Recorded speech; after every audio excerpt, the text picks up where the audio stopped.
Hi, everybody. Michael Wood here. I'm a global field CTO here with HashiCorp. I've been with HashiCorp for about 5.5 years as a field CTO. Prior to that, in my 25, 6 years of experience, I've done a bunch of stuff, been a developer, enterprise architect for some of the world's largest, working on some of the world's largest systems, done some agile coaching, moved into leadership, built a couple of best practice SE organizations, and then also built some best practice labs for application development. Ran spring education for a little bit, some things like that. So I've had a lot of experiences, most of them extremely awesome. And I've learned quite a bit. So my hope is that I can share some culture outcomes that we'd like to drive when we think through what we're doing with platforms. So it's going to be a little more philosophical. And then I'm going to use the analogy of unicorns versus racehorse mudders. We'll talk about what those are here in a little bit. But the intent is to determine what it is that we're building these platforms for and how we're optimizing for the correct outcomes. And so if we think about, I'm in the next 15 minutes, I'm going to go through defining some terms, talk about what race you think that you're running when it comes to platforms and application development, et cetera. Then we're going to talk about how do I optimize for the results depending on what race I'm more adept at running. And then I want to reuse tracks, even though I'm going to run in various different conditions. And I want to avoid the money pit. And when I talk about the money pit, it's the money pit is when we just get into constantly rebuilding the house. We never are satisfied with anything. So I never actually run a race because all I'm doing is designing racetracks. So I want to kind of avoid that. And then I'll leave you with a handful of takeaways and hopefully this spurs some more conversation. So when we talk about mudders a type of racehorse that is particularly comfortable running in adverse conditions. So we've had a very, very recent race that was very, very muddy. And oftentimes what you'll see is a horse that was not anticipated to win the race actually comes out ahead and wins the race because it happens to be a mudder. It happens to be a horse that's very comfortable running in wet, muddy conditions. They actually kind of like it on their hooves. They're still running for speed, but their focus is on traction. They're dealing with more than just running in a straight line. They're also dealing with adverse conditions. My belief is that most developers and operators live in a mutter style racing environment. We want them to go very, very fast, but they have to deal with a lot more than just writing code. They're having to deal with CI/CD pipelines, and they're having to deal with DevOps tools kind of more broadly, testing tools, code scanning, their infrastructure, cloud management. They're dealing with a whole bunch of stuff besides just running the race to win. But our goal is to try to minimize that as much as possible. We want to hire development talent which can deal with muddy conditions, but we'd like to eliminate as many of those negative conditions as we can so they can just go out and deliver. But I want to compare that with the unicorn. Years ago, we had this idea of 10x companies, companies that exploded in their valuation, primarily on the backs of what we assumed were 10x developers. And a 10x developer was exactly what it means. It's a developer who is worth 10 devs because they know everything about everything. They can accomplish whatever. You just throw a problem at them, they'll have something delivered by tomorrow. So they're heroes. They're hero time. They break all the rules. They do it all themselves. They're solo artists. And if you have one, that's probably all that you have within the organization is one unicorn, maybe two. What you probably have is a lot of people who think they're unicorns, but can't actually deliver at that level of capacity. And we'll talk a little bit about that as well. It's unrealistic for us to build systems to improve what a unicorn does because a unicorn is exactly that. They're a one-off. They're a mystical being, and because of that, they don't benefit from platform development the way that true development the true developer audience that we're seeking to serve will be satisfied. So ultimately what we're trying to do is we're trying to run the race. We're trying to build an application. We're trying to get it out to production as quickly as possible. But we have to deal with all of this complexity between the application and the production system. So it's all the infrastructure and storage and compute and networking and CMDBs and ticketing systems. And there's just 1,000 things between the application developer and production. And how do we automate this? And naturally, this is what we try to do with platform engineering in general. And so I'm going to ask you kind of who is it that you're building this thing for? In many organizations, what we do is we bring our best and brightest talent and we have them build platforms. The challenge with having our best and brightest talent do that, it's not efficiency, it's not throughput, it's the fact that they build it for themselves. They build it for a very experienced, awesome resource. Hey, like, I'm great. I know what I'm doing. I'm going to build something that I would like to use. Well, in most organizations, we're dealing with a Pareto distribution. If you're not familiar with the concept, it's a mathematical concept that says 80% of outcomes are driven by 20% of the resources. So the idea here within an organization would mean that 20% of your development team are skilled and drive massive outsized outcomes. And then 80% are lagging behind that, right? The other 20% is driven by 80%. Now, part of that has to do with skill sets and, kind of learning. Maybe there's new resources versus 25-year resources. And you see vast differences in productivity based on those skills, the way that they were set up, what tools are at their disposal, et cetera. There's a bunch of reasons for the Pareto distribution to land the way that it does. So when I'm talking about building platforms, I'm talking about driving greater and greater efficiency into the majority of my estate, not the minority of my estate. Now, I need to be able to deal with the 20%, but I also need to deal with the 80%. So when you think about platform development, who am I serving? We I love to play poker, and one of the pieces of advice that I got is you don't want to sit at a table with the greatest poker player in the world, but you do want to sit at the table with poker players who think they're the greatest poker players in the world, and you have to be careful not to think of yourself that way, or you're the one who's going to lose at the poker table.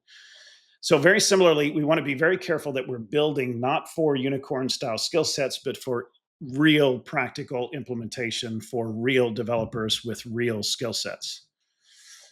And so, when we talk about how we do this, I want to have abstractions for my automation. So, I need to have good, clean automation. That automation needs to handle not just the delivery of downstream systems, networking, compute, all the basics, also my SaaS services, my platforms, my snowflakes, and those types of things. I need to be able to automate everything that I can possibly automate, but I also need to automate governance and compliance. I also need to automate security and security governance, my zero trust standing on the network. How am I issuing X509s for certificates, right? So that I can do mutual TLS, things like that. I want to automate all of that away, or as much of that away as I possibly can. But I'm going to have different abstraction layers. So I'm going to have command lines. You'll see a command line here, and that's maybe more for my mutters, right? The people who like to mix it up with the infrastructure, would like to give me some instructions. That's fantastic. Give me what you want to see happen, and I'll automate the delivery of that. And I'll check it against policy and governance, make sure it's within our cost constraints, et cetera.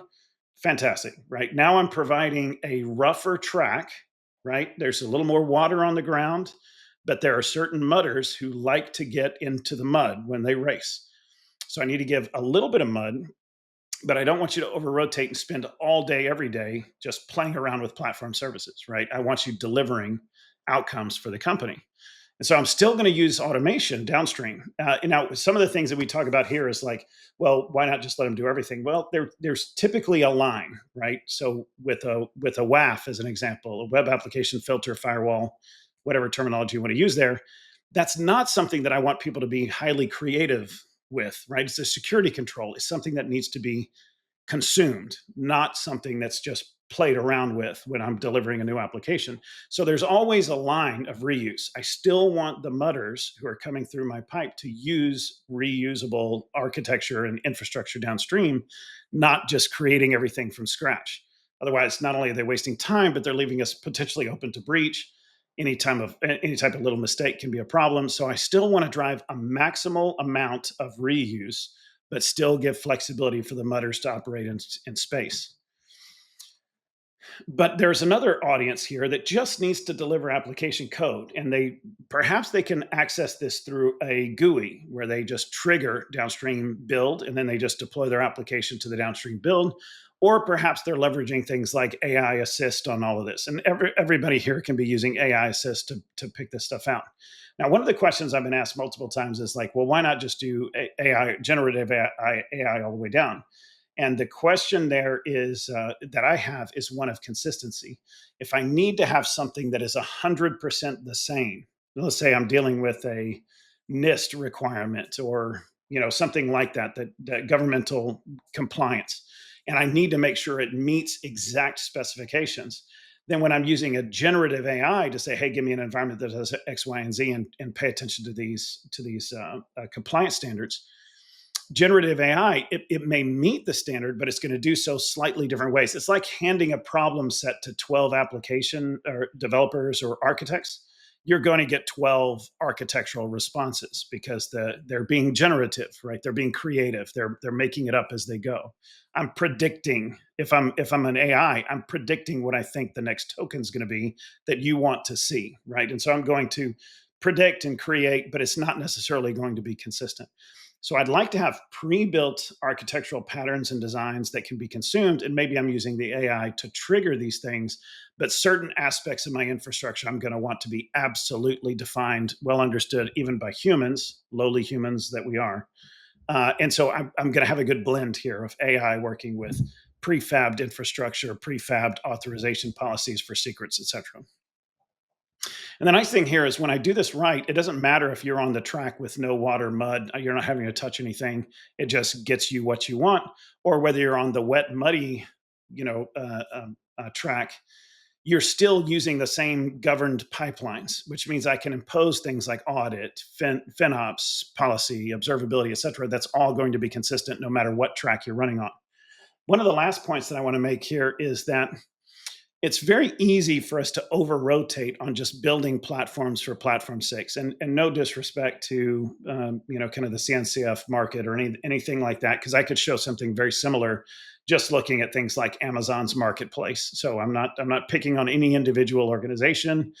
I was going to put a customer's platform up here and just talk about how hard that is to maintain and how much work is going to go into it for the next 10, 15 years just to keep up. But the point that I was going to make is that if what I'm really doing is spending all of my time constantly building track, always building, there's always a new CNCF project, there's always a new tweak, there's always a new vendor, there's always a new this, there's always a new that.